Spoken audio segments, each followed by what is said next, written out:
Thanks for watching. Like, share, and subscribe. Eduhunt by SDP for more educational contents and admission related important updates. Thank you. Hello everyone, welcome to my channel. আশা করি তোমরা সবাই ভালো আছো এবং সুস্থ আছো। এই ভিডিওতে আলোচনা করতে যাচ্ছি কুয়েট অ্যাডমিশনের জরুরি আপডেট নিয়ে।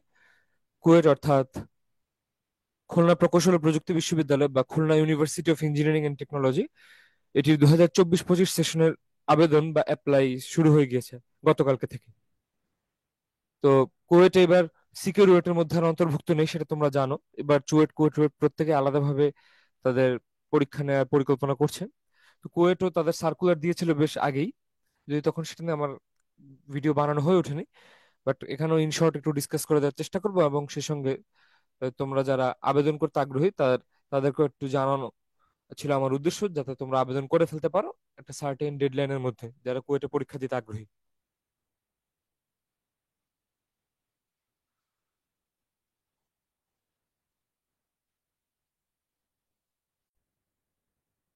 তোমরা কুয়েটের ওয়েবসাইটে যদি যাও এবং সেখানে যদি অ্যাপ্লাই নাওতে ক্লিক করো আবেদন করার জন্য, সেখানে তোমরা সবার আগে এই পেজটা দেখতে পারবে, যেখানে রেজিস্ট্রেশন নাম্বার এবং রেজিস্ট্রেশন নাম্বারের দুটি অপশন রয়েছে, এসএসসি এবং এইচএসসির জন্য।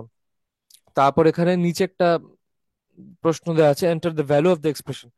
এখানে যেমন 6 অ্যাস্টেরিক সাইন 4, এখানে ইনটু মানে এটাকে ইনটু হিসেবে ধরে নিতে পারো, মানে 6 × 4 মানে 4×6 = 24, এটা তোমরা লিখে দিবে এন্ড ভেরিফাই করে দিবে। তার মানে এই না যে এটা আসবে, যে কোনো কিছু আসতে পারে, যদি কিছু না আসে তোমরা রিফ্রেশ করে নিতে পারো। তো তো যে ডিজিটটা আসবে এবং তোমরা তোমাদের রেজিস্ট্রেশন নাম্বারটা ঠিকভাবে দিবে, যাতে তোমাদের ইনফরমেশনটাই আসে।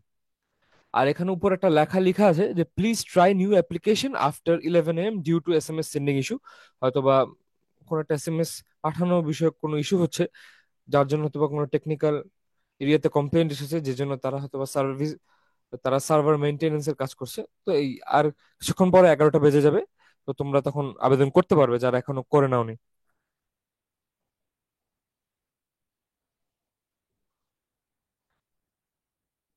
তারপর এছাড়া ইন শর্ট কুয়েটের যারা তোমরা আবেদন করবে, এটার একটা শর্ট একটা ফ্লো চার্টও তারা দিয়ে দিয়েছে, সেটা যদি একটু ডিসকাস করি।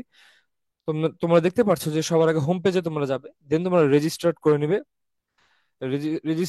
যদি না থাকো, তাহলে আগে এলিজিবিলিটি চেক হবে। এলিজিবিলিটি যদি চেক করে থাকো, যদি তুমি এলিজিবল হও, দেন তোমার রেজিস্ট্রেশন করতে পারবে। রেজিস্ট্রেশনের পর মোবাইল নাম্বার এবং মোবাইল ভেরিফিকেশন হয় এবং অ্যাকাউন্ট ক্রিয়েশন হয়, অর্থাৎ একটা অ্যাকাউন্ট তৈরি হয়ে যায় তোমার। তারপরে সেখানে তোমরা লগ ইন করে নিবে। লগ ইনের পর তোমরা তোমার ড্যাশবোর্ডে যেতে পারবে। ড্যাশবোর্ডে যে ইনফরমেশন কিছু দেওয়া থাকবে সেগুলো ফিল আপ করে নিবে। ড্যাশবোর্ডে ফিল আপ করে নেবে, তারপর ফিল আপ করার পরে প্রিভিউ অ্যাপ্লিকেশন অপশন থাকবে, সেখানে তোমরা সবকিছু সাবধানে দেখে নিবে, যাতে তোমাদের অ্যাপ্লিকেশনে কোনো ভুল ভ্রান্তি আছে কিনা। দেন ফি পেমেন্ট করে দিবে। তারপর ফি পেমেন্ট সাকসেসফুল ভাবে হলে তোমরা অ্যাপ্লিকেশনটি ডাউনলোড করে নিতে পারবে। এছাড়া আরো বলা আছে যে if the application is complete and the applicant is eligible to sit for the admission test, then download admit card. এখানে হচ্ছে after publication of eligible list on 30 December 2024, অর্থাৎ এই ডিসেম্বর মাসের 30 তারিখে তোমরা যারা আবেদন করার পর ভর্তি পরীক্ষায় বসার জন্য যোগ্য হবে, তাদের একটা লিস্ট দেওয়া হবে। এমন হতে পারে আবার 30 তারিখের একটু দেরি হতে পারে বা আগেও দিয়ে দিতে পারে, তো সেটা ভিন্ন কেস। তো সেগুলো তোমরা ড্যাশবোর্ড থেকে তোমরা ডাউনলোড করে নিতে পারবে অ্যাডমিট কার্ড। এবং যে জিনিসগুলো আছে সেগুলো অবশ্যই ঠিকমতো ডাউনলোড করে নিবে, এবং নিজেদের ল্যাপটপে মোবাইলে ব্যাকআপ রাখবে, এবং ইফ পসিবল দেন গুগল ড্রাইভেও তুলে রাখবে, যাতে হারিয়ে গেলে ইন কেস আবারও যতবার ইচ্ছে প্রিন্ট করে নিতে পারো। এটা ছিল সে প্রথম পেজটা। এবার সে সার্কুলারটা একটু ইনশর্ট ডিসকাস করে নিই। যারা ইন কেস এখনো কোনো কারণে না জেনে থাকো, তাদের জন্য আই গেস এটা হেল্প হবে। তো তারা ইঞ্জিনিয়ারিং বিইউআরপি ও বিআর্ক কোর্সে ভর্তির জন্য বিজ্ঞপ্তি দিয়েছে।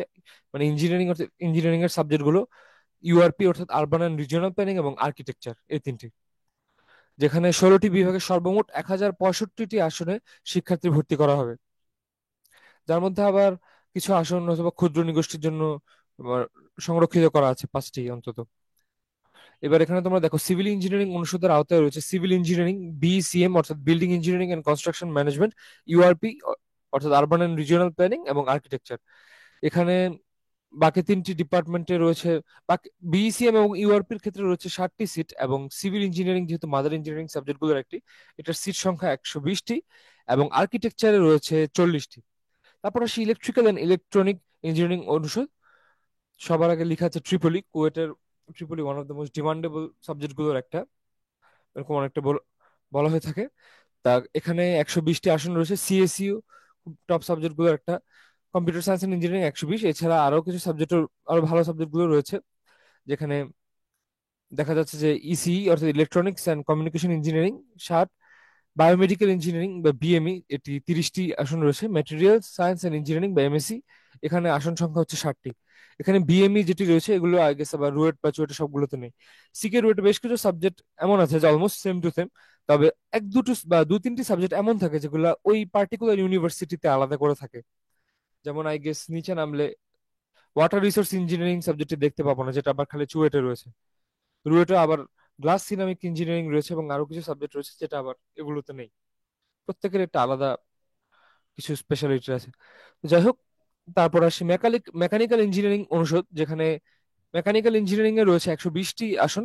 আইপি তে রয়েছে 160টি, অর্থাৎ ইন্ডাস্ট্রিয়াল এন্ড প্রোডাকশন ইঞ্জিনিয়ারিং। তারপর আসে লেদার ইঞ্জিনিয়ারিং এ 60টি আসন, টেক্সটাইল ইঞ্জিনিয়ারিং এ 60টি আসন, ইএসসি অর্থাৎ এনার্জি সায়েন্স এন্ড ইঞ্জিনিয়ারিং এ 30টি, কেমিক্যাল ইঞ্জিনিয়ারিং এ 30টি, এবং মেকাট্রনিক্স ইঞ্জিনিয়ারিং এ আসন রয়েছে 30টি। ইন্ডাস্ট্রিয়াল ইঞ্জিনিয়ারিং অ্যান্ড ম্যানেজমেন্ট বিভাগ হতে industrial and production engineering degree প্রদান করা হয়। এটি স্টার মার্ক দিয়ে বলা আছে।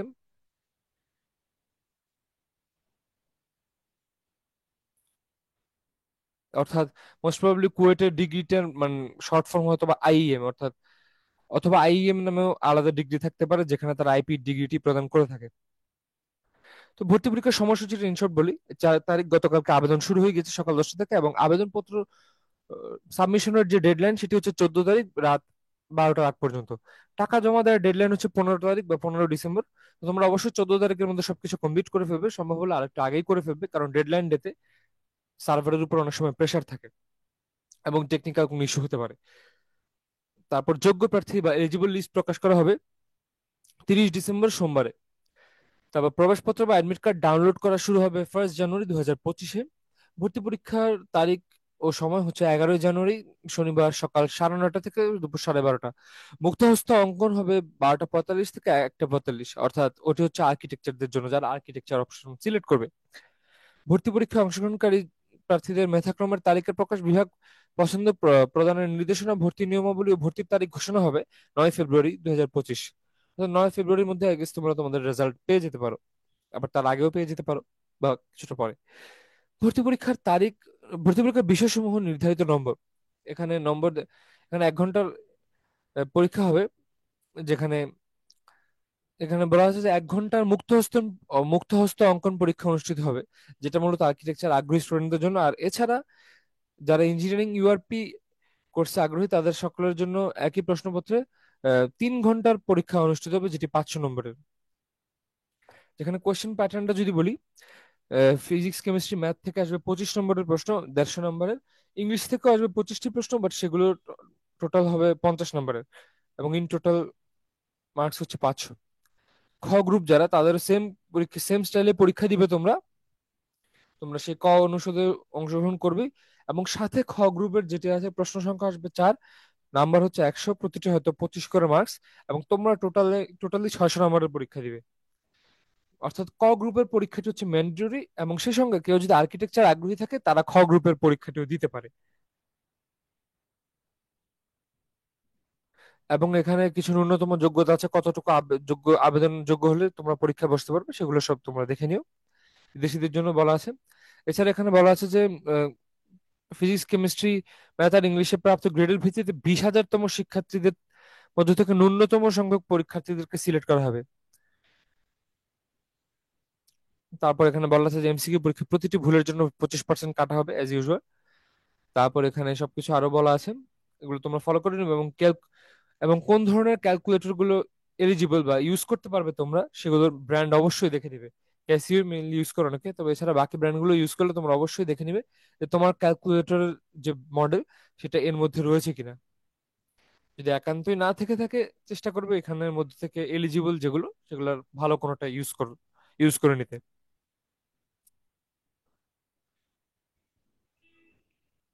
এবং এখানে ভর্তির কিছু নিয়মাবলী বলা আছে, সেগুলো তোমরা দেখে নিবে।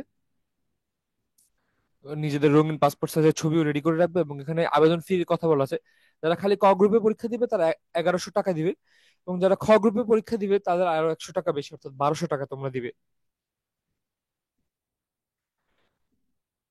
আর এখানে আরেকটা কথা বলা আছে, বর্তমানে বিশ্ববিদ্যালয়ের ছাত্র বা ছাত্রীদের যে আবাসিক সুবিধা আছে তাতে প্রথম বর্ষের ছাত্র বা ছাত্রীদের হলে আসন দেওয়ার সম্ভাবনা নেই। সেক্ষেত্রে তাদেরকে নিজ দায়িত্বে প্রতিষ্ঠানের বাইরে থাকার ব্যবস্থা করতে হবে। অর্থাৎ প্রথম ইয়ারে, ফার্স্ট ইয়ারে যারা স্টুডেন্ট, তোমরা আই গেস হলে সিট পাবে না, এবং তোমাদেরকে সিট দেওয়া হবেও না, এরকমটা অনেক জায়গায় বলা হয়ে থাকে। তোমরা তোমরা পরবর্তীতে সিট পেতে পারো, তার আগে অবশ্যই নিজেদের মতো ব্যবস্থা করে নেবে তোমরা যদি ভর্তি হওয়ার সুযোগ পেয়ে থাকো।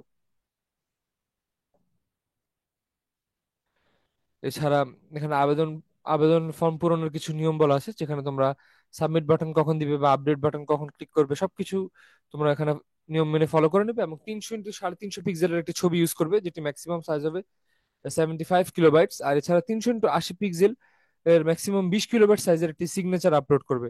এগুলো অবশ্যই জেপিজি ফরম্যাটে যাতে হয়, এবং সবকিছু যাতে প্রপারলি দেওয়া হয়। এবং তোমরা তোমাদের এসএসএল পেমেন্ট গেটওয়ের মাধ্যমে, যে কোনো মাধ্যমে তোমরা পেমেন্ট করতে পারবে। নেট ব্যাংকিং এর অপশন রয়েছে, কার্ডস রয়েছে, বা মোবাইল ব্যাংকিং রয়েছে। মোবাইল ব্যাংকিং এর মাধ্যমে তোমরা বিকাশ, রকেট, নগদ, বা আরো অন্যান্য যে অ্যাপগুলো রয়েছে সেগুলোর কোনোটার মাধ্যমে তোমরা পেমেন্ট করে নিতে পারো। এবং তোমরা পেমেন্ট করলে সেগুলোর সব পিডিএফ ভার্সন এবং ইম্পর্টেন্ট যতগুলো ফর্ম দিবে সেগুলো ডাউনলোড করে রেখে দিবে, যাতে কোনো ধরনের সমস্যা হলে তোমরা ডিসকাস করতে পারো, এবং এটা তোমাদের জন্য জরুরি হবে। তো এই ছিল ওভারঅল কথাবার্তা কুয়েটের। আহ, আবেদন 11টার পর আবার হয়তোবা তোমরা শুরু করতে পারবে, হয়তোবা টেকনিক্যাল কারণ আবেদনটি করা যাচ্ছিল না কিছুক্ষণ। আবেদন তোমরা এই প্রসেস ফলো করে নেবে, যাতে কোনো ধরনের সমস্যা না হয়। এবং দেখা হবে অন্য কোনো ভিডিওতে। এই ভিডিওতে কোনো প্রশ্ন থাকলে তোমরা অবশ্যই কমেন্ট বক্সে করে রাখতে পারো। আর এছাড়া কোনো টেকনিক্যাল ইস্যুতে পড়লে তোমরা তাদের টেকনিক্যাল টিমের নাম্বারে বা হেল্পলাইনে কল দিতে পারো, যাতে তোমাদেরকে তারা হেল্প করে বা কোঅপারেট করে। দেখা হবে অ্যাডমিশন রিলেটেড আরো জরুরি ভিডিওতে, এবং সেগুলো পাওয়ার জন্য তোমরা অবশ্যই সাবস্ক্রাইব করে রাখতে পারো। ধন্যবাদ সবাইকে।